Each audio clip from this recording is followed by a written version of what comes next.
Somber anniversary.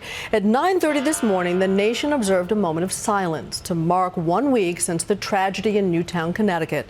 Church bells rang out, 26 chimes, one for each school victim and 2 more for the shooter and his mother. In Washington, the president marked the moment, bowing his head in the Oval Office. Within hours, another kind of silence was broken with the powerful National Rifle Association's defiant new message. Here's ABC's senior justice correspondent Pierre Thomas. The NRA has blood on its hands. Shame on the NRA. The NRA leader had barely begun when protesters blamed the powerful lobby for the nation's epidemic of gun violence. NRA, stop killing our children. But the NRA was defiant. After remaining silent in the wake of the worst elementary school shooting in the nation's history, Wayne LaPierre was on the attack, blaming others for the recent carnage. High on the list, violent video games.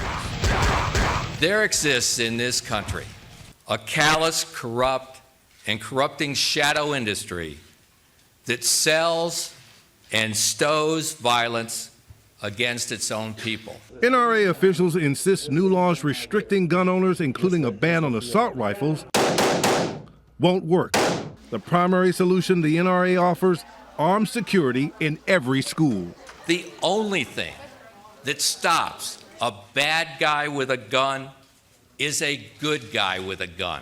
Critics pounced. The NRA's blanket call to arm our schools is really nothing more than a distraction. New York City Mayor Michael Bloomberg called the NRA statement a shameful evasion of the crisis. Earlier, in an interview with ABC News Nightline anchor Cynthia McFadden, Bloomberg put some of the blame for gun violence at the feet of the gun lobby. The mayor wants what he calls reasonable restrictions, a ban on assault rifles and high-capacity magazines. Our society finally has woken up and says we are going to do this whether you like it or not.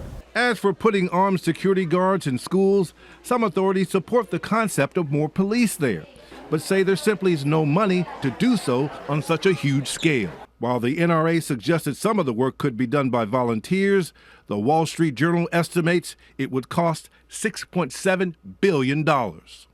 And will it work? In some cases, perhaps.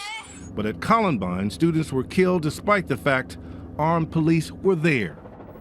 Two of the nation's biggest teachers' unions today were sharply critical of the NRA's proposal. Cynthia, one union said the NRA is delusional. Thanks, Pierre Thomas.